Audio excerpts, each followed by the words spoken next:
middle-aged white man with a racist attitude slapped a young black woman without reason, only to be stunned when she punched him back. Maya, a young black woman, had just finished her shift after a long day at work and stopped by the supermarket to pick up a few essentials. It was a Saturday evening, and the parking lot was packed with people hurrying to get their weekend shopping done. After circling around looking for a spot, Maya finally found an open space near the entrance. She happily pulled into the spot, carefully aligning her car between the lines. Before she could even step out, she heard the screech of tires right next to her. A white SUV aggressively pulled in, stopping just inches away from her car. Maya looked up and saw a middle-aged white man sitting in the car, his face flushed, his eyes filled with tension and anger. He rolled down his window and pointed at her, his sharp tone catching her off guard. "That spot was mine," he yelled, his voice full of frustration and resentment. Maya was slightly taken aback by the stranger's abrupt rudeness. She tried to remain calm and responded politely, her voice steady but firm. "Sorry, but I didn't see anyone waiting here," Maya explained, trying to clarify. The man didn't ease up. Instead, he opened his car door and walked right up to Maya's car, blocking her way out. His eyes were piercing, filled with contempt and anger, as if her very presence was an insult. "Don't make excuses," he sneered, his face twisted in disdain. "You people are always like this, pretending not to see anything and doing whatever you want. No respect for others." Maya could hear the cold, unfamiliar tone in his voice, a hint of racism that she had faced before, but had never stopped hurting. She tried to keep her discomfort in check, took a deep breath, and thought she might be able to calm his anger and go about her day. "I'm truly sorry if you were waiting." "But I didn't see anyone here," Maya said, trying to keep her voice calm, hoping he would listen. But her words had no effect. The man continued to glare, arms crossed over his chest, looking at her with a mocking gaze. "Of course you didn't see. You people never pay attention to anyone else, do you?" He sneered, his words laced with prejudice and disdain. At that moment, Maya realized that to this man, the issue was no longer just about a parking spot. He stood close, his aggressive, domineering stare making her feel cornered. She could feel his angry breath on her face, his cold, contemptuous eyes drilling into her, as if she were an intruder. Someone unworthy of being there. Maya tried to stay calm, even as her heart began to beat faster.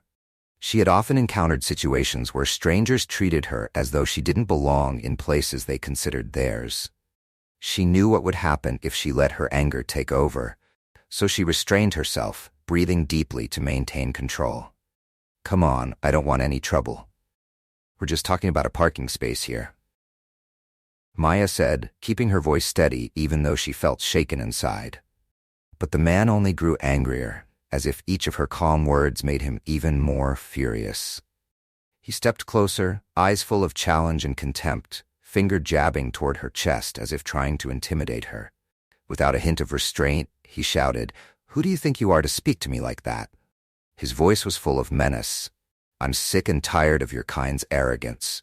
You people think you can do whatever you want without caring about anyone else." His words hit Maya like a blow to her self-esteem. The contempt in his words was not just directed at her, but also at her entire community. "You people." Those two words carried a racist tone that made Maya feel marginalized, disrespected because of her skin color. Maya wanted to move away from him, but he blocked her car door, forcing her to face him. The people around them began to notice the argument, a few standing by to watch, but none stepping forward to help.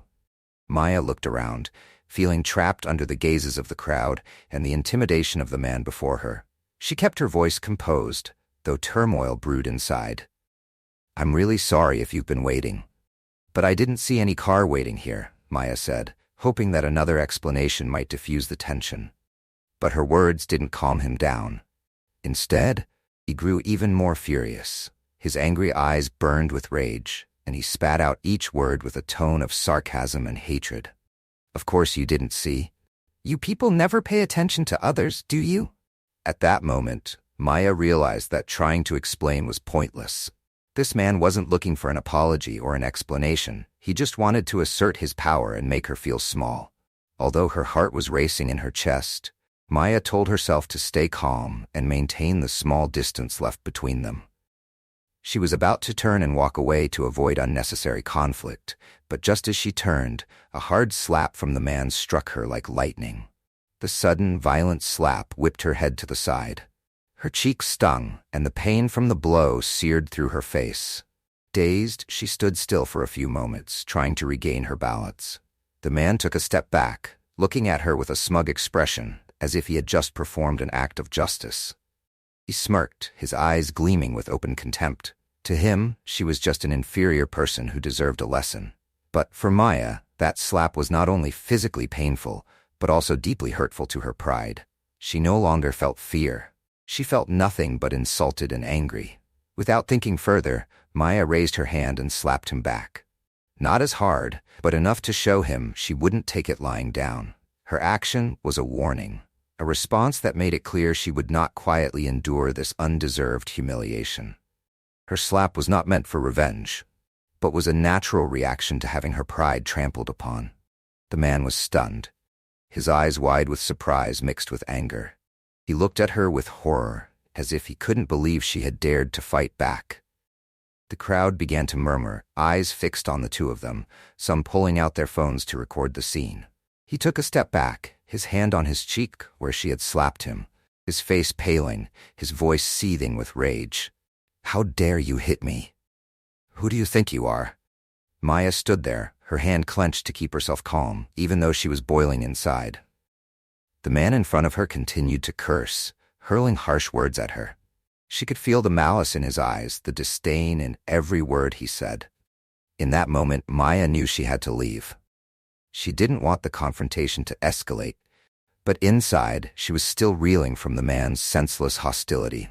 His unprovoked attack and racist words had left Maya feeling not just like a victim of a parking dispute, but like a victim of a prejudiced and discriminatory mindset. She turned to walk away, leaving behind the man's hateful gaze. But she knew that the pain and humiliation from that slap would linger with her for a long time. Maya stepped into the supermarket, trying to keep calm and reminding herself that she was only there to pick up a few essentials. She gripped her shopping basket, taking a deep breath, but the echoes of the parking lot altercation still reverberated in her mind. She picked up a few essentials, some vegetables, milk, bread, trying to push away negative thoughts, but still feeling a heavy weight inside. She could feel the eyes of the people around her, though she wasn't sure if they were actually looking at her. The man's racist words echoed in her mind, intensifying her frustration and helplessness. How could someone believe they had the right to assault and insult someone just because of their skin color? Once she had everything she needed, Maya walked out of the supermarket, her heart heavy, but telling herself that things would eventually pass. But as she approached her car, she noticed something wasn't right. Her heart sank when she saw long, deep scratches running along the side of her car, as if someone had deliberately taken a sharp object and dragged it along the shiny paint. Maya stood there, feeling a wave of anger and frustration welling up inside. She didn't need to think twice to know this was the handiwork of the man from earlier. Feeling both helpless and angry, Maya wanted to cry. Parking in that spot was just a coincidence, but it had led to her being attacked, insulted, and now facing property damage. Her car wasn't an expensive item, but it was the result of years of hard work, now vandalized simply because of the baseless hatred and prejudice of a stranger. Maya took a deep breath, trying to control her emotions and think logically. She knew that calling the police might complicate things, but looking at the deep scratches on her car, she knew she couldn't just let this go. The scratches weren't just a material loss, but a symbol of the injustice and discrimination she had just endured. Determined not to let this slide, Maya took out her phone and called the police. She gave a brief report of the incident in the parking lot, her voice trembling but resolute. She emphasized that she had been attacked without provocation, her property damaged, and that the man was still nearby. After hanging up, Maya looked around to locate the man. She spotted the white SUV parked not far away, and through the window she could see the man still sitting inside, watching her with a smug smile. He made no effort to hide, seemingly daring her, finding amusement in her distress. While waiting for the police, Maya stood by her car, trying to stay calm despite her inner turmoil. She knew this was no longer just a dispute between two people, but her fight for the fairness and respect she deserved. After a few tense minutes, the sound of police sirens came from afar, and Maya felt a sense of relief when she saw two police cars pull into the parking lot. Their presence made her feel safer, as if she finally had someone to support her, someone who could help clarify this unfair situation.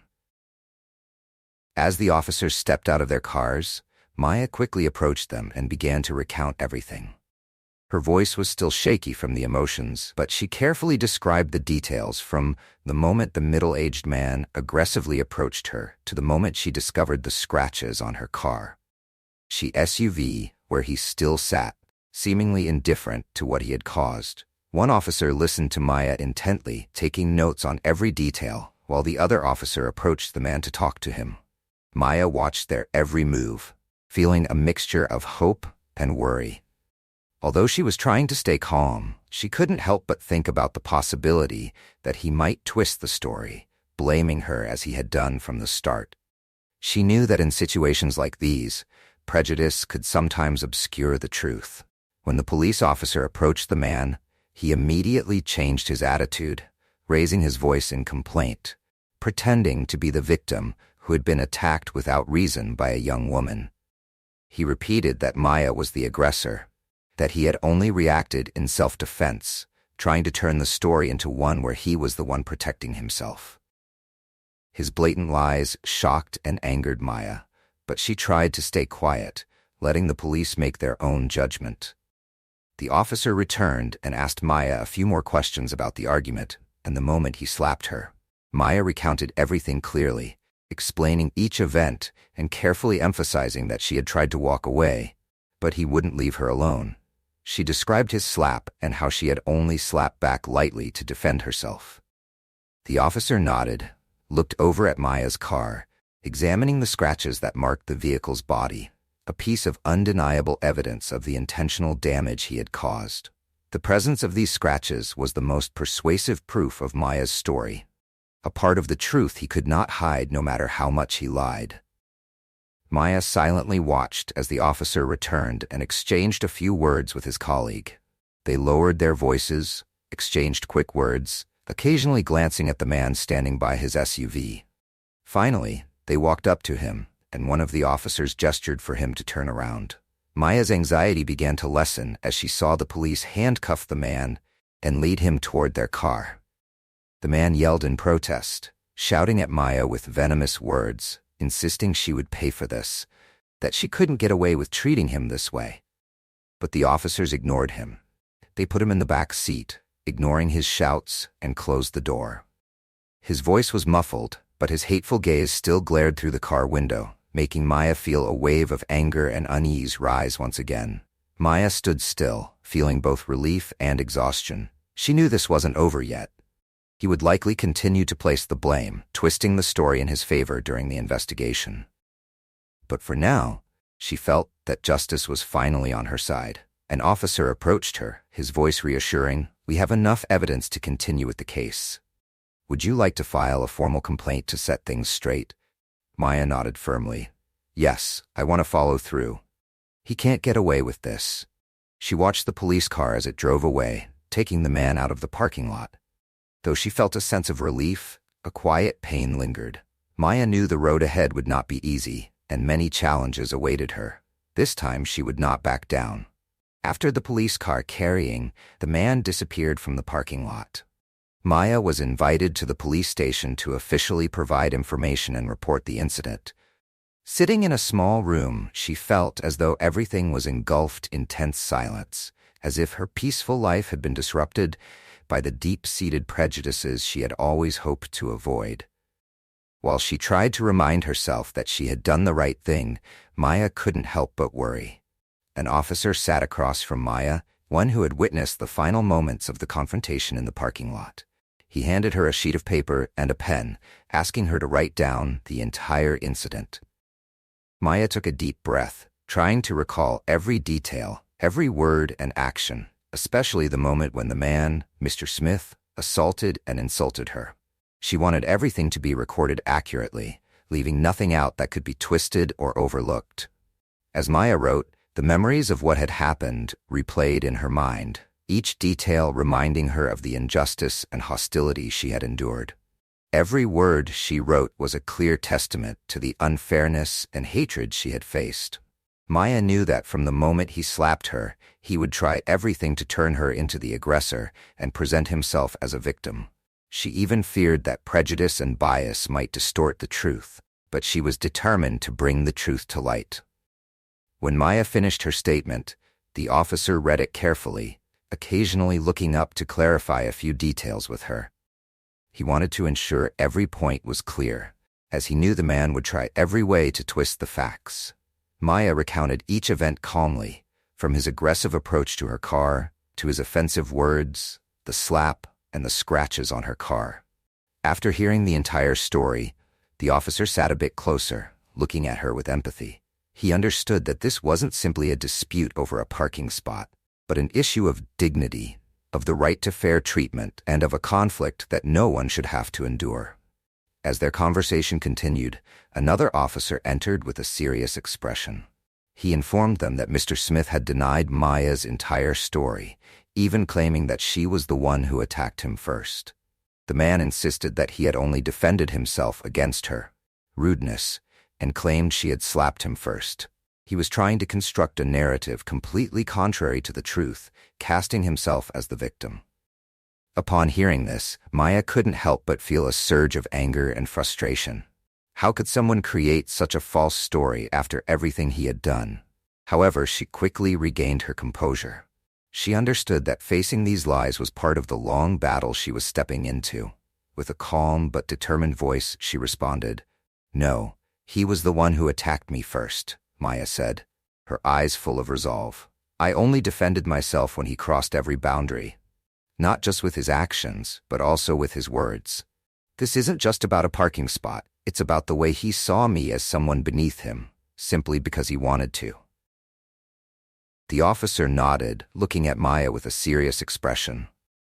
"We've examined the scratches on your car, and with what you've told us, we have enough grounds to take action against him for assault and property damage.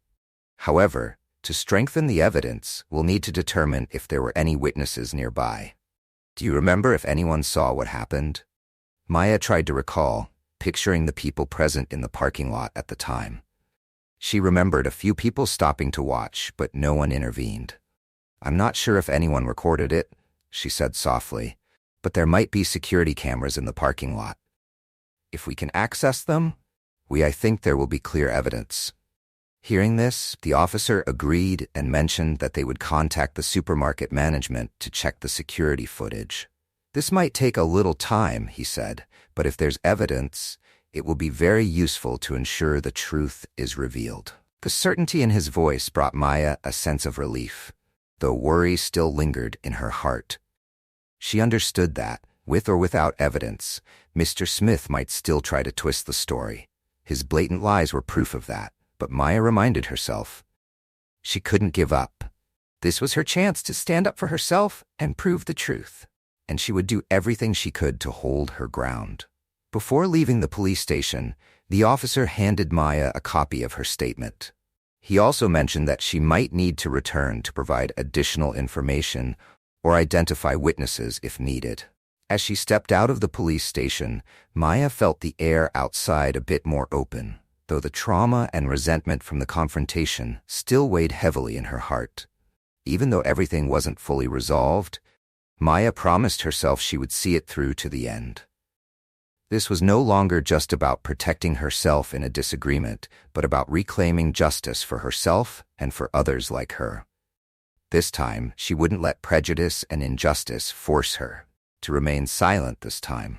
She was determined to fight, no matter how challenging the road ahead might be.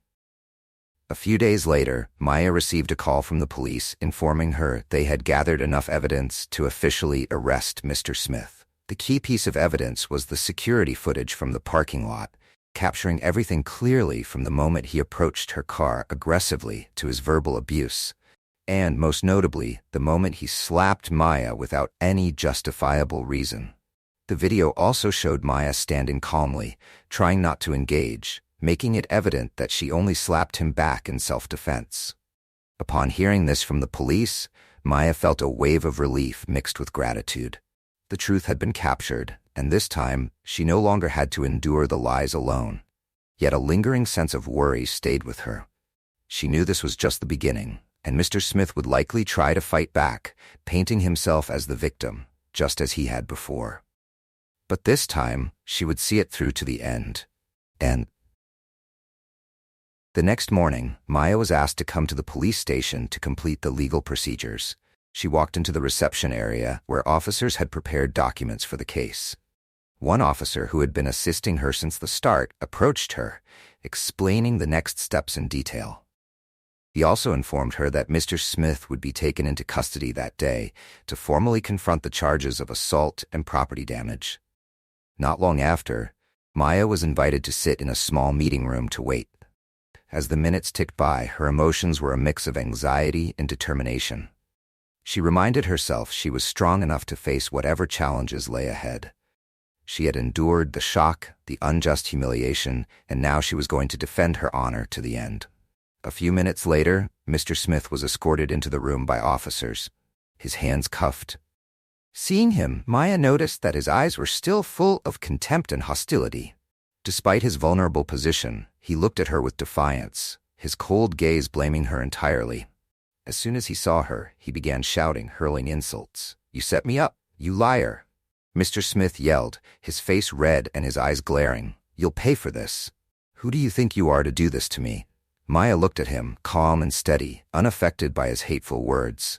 She said nothing, maintaining a direct gaze as if to say he no longer had any power to threaten her. Maya's composure seemed to enrage Mr. Smith even more. He struggled, loudly asserting that he and that Maya had orchestrated everything. However, the officers, well aware of the situation, didn't let him continue his harassment. One officer standing beside Mr. Smith instructed him to keep quiet, emphasizing that everything had been thoroughly investigated and that he would be held accountable for his actions. Confronted with the officer's firmness, Mr. Smith had no choice but to stay silent, though his eyes still burned with resentment and a stubborn refusal to accept the reality. Maya sat watching, and for the first time she clearly saw the helplessness in his eyes. Before, Mr. Smith had always been confident he could escape any consequences, that he had the power to manipulate and twist the truth as he pleased. But now, the truth was undeniable. Maya felt a sense of justice taking shape as she saw his arrogance and invulnerability stripped away. At that moment, an officer entered the room to deliver the final decision. Mr. Smith would be temporarily detained, awaiting his preliminary hearing. Hearing this decision, he yelled even louder, threatening to sue Maya and drag her down, ensuring she would pay. But this time, his threats were weak and held no weight. Maya remained seated, watching him as if looking at a stranger. The officers let him out, leaving Maya sitting alone with a sense of peace and resolve. An officer approached her, handing her a business card and advising her to reach out any time if she needed further assistance during the legal process. He also encouraged her to take the case to court to ensure justice was served. "We will do everything we can to protect you and the truth," the officer said calmly, his eyes reflecting deep empathy. Maya replied firmly, "I'll see this case through to the end." As she stepped out of the police station, Maya felt the outdoor air refreshing, as though she had just weathered a great storm. She felt a lightness within her, as if she had set down a burden she had carried for so long. Yet her mind still dwelled on the challenges ahead. Maya knew that this journey wasn't entirely over. There would be further steps, legal procedures, and confrontations with Mr. Smith at trial. She also understood that Mr. Smith, with his hostility and arrogance, wouldn't back down easily. He would likely continue to resist, perhaps hire a lawyer to defend himself, or find any way to escape punishment. But for Maya this time, she had made a clear decision. She wouldn't let anyone intimidate her or force her into silence. This was no longer just a personal dispute, but a stand for self-respect, for the right to live equally and justly. Looking ahead, Maya knew there were still many challenges waiting. But with her faith in justice and the power of truth, she walked forward with confidence and determination, ready for whatever lay ahead. Several weeks later, Maya received a notice about Mr. Smith's trial. Her determination to pursue the case stemmed not only from a desire to protect her own dignity, but also from a drive to fight for justice, so that people like Mr. Smith would understand that prejudice and hatred cannot go unpunished. During the wait, Maya frequently met with attorneys and prepared her testimony. The video recording of the confrontation in the parking lot and the evidence of her car's damage gave her motivation, as she knew these would be undeniable pieces of evidence. Yet anxiety continued to linger. She wondered if justice would truly side with her. Maya knew that racial discrimination cases were not always easy and that the truth did not always prevail. But this time, she would not back down. On the day of the first trial, Maya entered the courtroom with a tension that was hard to describe. The courtroom was silent, the air thick with anticipation, as everyone watched every move closely. Mr. Smith sat on the opposite side, his face cold, his eyes full of defiance. Beside him was his defense attorney, a middle-aged man with a calm and sharp demeanor. Maya could clearly see the thorough preparation of the opposing side, but she also felt the reassurance her lawyer gave her through a steady, determined gaze. The trial began with the opening statement from the prosecution. Maya's lawyer, a sharp young woman named Ava Hayes, presented the case succinctly and in detail. She summarized Mr. Smith's actions from his attack on Maya, his racial slurs, to his destruction of her property. In a confident voice and with a firm attitude, Ava pointed out that Mr. Smith's actions were neither random nor a misunderstanding, but a series of hostile, clearly motivated acts. "Your Honor, my client, Ms. Maya simply parked in an empty spot, but that simple action led to a series of insults, threats, and violence from the defendant," Ava said with calm but strong determination. "This case is not just about a parking spot. It's a clear example of racial discrimination and the abuse of power by an individual attempting to demean and intimidate someone simply because of the color of their skin." Mr. Smith sat across the room, keeping a stoic face, though his eyes showed resentment. When it was the defense's turn to speak, Mr. Smith's lawyer attempted to paint a different picture. He described Mr. Smith as a man having a bad day, a husband and father under a lot of stress, arguing that the incident was simply an impulsive reaction. The defense attorney even appealed to the jury's compassion for the defendant, asking them to consider his circumstances. Maya felt her heart tighten. She listened as the opposing attorney depicted Mr. Smith as a sympathetic figure. Though she knew well his hostile and arrogant nature, this only strengthened Maya's resolve, as she knew she needed to stand up not just for herself, but to show others that abuse and discrimination would not be tolerated. The trial continued with the presentation of evidence. The surveillance footage from the parking lot played in court, showing Mr. Smith approaching and slapping Maya without warning, then vandalizing her car. The video left the courtroom in silence. Even some jury members showed clear discomfort at Mr. Smith's aggressive behavior and unreasonable attitude. When it was Maya's turn to speak, she stepped up with calmness and courage. She recounted the entire incident, from parking her car, being insulted, attacked, and finally witnessing her car being damaged. Her voice trembled slightly, but was steady. Maya emphasized that she only retaliated after being attacked, that Mr. Smith's actions were not a random burst of anger, but a display of contempt and deep-seated racism. During the cross-examination, Mr. Smith's lawyer tried to argue that he merely reacted out of anger and claimed that Maya had provoked him. However, through her calmness and sincere explanations, Maya clarified that she had no intention of causing conflict and was merely defending herself. After the first day ended, Maya returned home exhausted but full of hope. She knew she had done her best, had spoken the truth, and hadn't allowed herself to be suppressed. This was just the first day of this fight, but she felt a sense of relief, knowing she had stood up for herself. She believed that through her story, people like Mr. Smith would gradually come to understand that hatred and discrimination would no longer be tolerated, and that those treated unfairly would always have the right to defend their dignity. She knew the upcoming days would bring more challenges, but this time, she was ready to await the verdict of justice. After several days of intense trial, the court finally reached the closing arguments. Maya's lawyer, Ava Hayes, stepped forward with her usual sharpness and calmness, but spoke with a stronger tone, showing deep determination.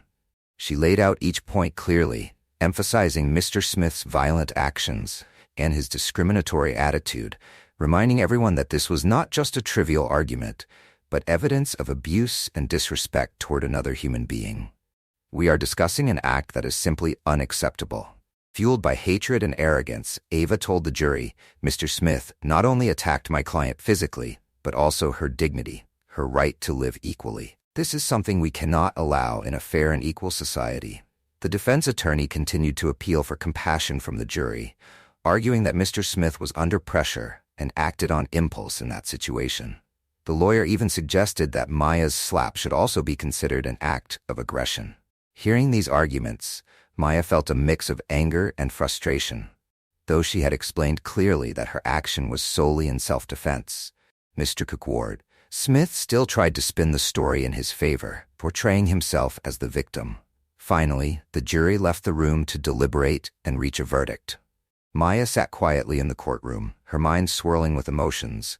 She thought about everything she had been through during this process, from the pain of being attacked to the relentless fight to be heard. Now, everything was out of her hands. She could only hope that justice would prevail. After what felt like the longest wait of her life, the jury returned to the courtroom. The tension in the room was palpable, and everyone held their breath. When the jury declared Mr. Smith guilty on the charges of assault and property damage, Maya could hardly believe her ears. Relief and a sense of liberation flooded her heart. Justice had been served, and she was protected. Mr. Smith sat in shock, his face darkening. He appeared unable to believe the verdict, but this time he could no longer threaten or deny. He had been convicted, meaning his actions would have consequences. As the trial concluded, Maya stood up, feeling as though she had shed a tremendous weight that had pressed down on her shoulders for so long. She didn't feel the joy or satisfaction she once imagined, but rather a sense of emptiness mixed with sadness. She realized that although she had won a legal victory, the wounds Mr. Smith had inflicted wouldn't heal easily. The prejudice and hatred he displayed couldn't be erased with a single sentence. For leaving the courthouse, Maya paused on the steps, feeling the sunlight and a gentle breeze. She knew she had done everything she could, yet couldn't shake the feeling that this battle was far from over. Racism, unfounded prejudice, and people like Mr. Smith might still exist, spreading hatred to others. She understood that the fight for justice and compassion would always need courageous people to stand up, not just for themselves, but for others. A woman approached her, taking her hand with eyes full of empathy and admiration. "You are so brave, Maya. You did something many people wouldn't dare to do," she said sincerely. Maya smiled, knowing she had contributed, even if just a small part, to this long battle. Even though she couldn't change the whole world. Looking into the distance, Maya reminded herself that although this journey had reached its legal end, there was still much for her to do. Justice had been served, but the fight for a fairer world was far from over. Maya descended the courthouse steps, feeling somewhat lighter, but not without sadness. She had fought, had stood up for her honor and dignity, and now she knew she would no longer face people like Mr. Smith alone.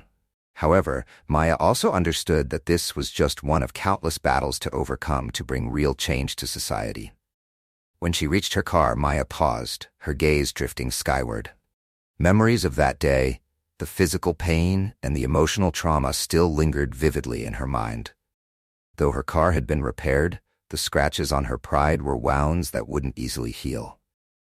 For Maya, the hatred and discrimination she faced were not merely personal issues, but a reflection of a broader problem rooted in many aspects of daily life. In the weeks following the verdict, Maya tried to return to her routine. But thoughts of the trial and her confrontation with Mr. Smith remained ever present. She recalled the insults, the contemptuous look, and his arrogant attitude, all reminders of the harsh reality she and many others had to face simply because of their skin color. She remembered the stunned look on his face when the verdict was read and realized that, to him, attacking and insulting others was something he believed he had the right to do, without consequences. One evening, Maya sat on her balcony, gazing at the city lights in the distance, letting her mind drift. She understood that while Mr. Smith's sentence was a start to justice, it couldn't erase the prejudice he and others like him harbored. His hateful actions weren't just the story of an individual, but reflected a part of society, a part she knew she had to learn to confront. Maya thought of the people who had inspired her, those who stood up for justice in the past and fought to build a fairer society. She realized that she, too, had a responsibility to do the same, not just for herself, but for those who couldn't speak up. She felt a call to be a voice for change, to help build a community where everyone is treated with respect, regardless of race or bias. This resolve became clearer every day. Maya began participating in nonprofit organizations, fighting for human rights and racial equality. She shared her story in hopes of raising awareness, encouraging empathy, and inspiring others to stand up for themselves. The public speaking engagements and workshops she attended gave Maya a sense that she was contributing to change. Small, but meaningful.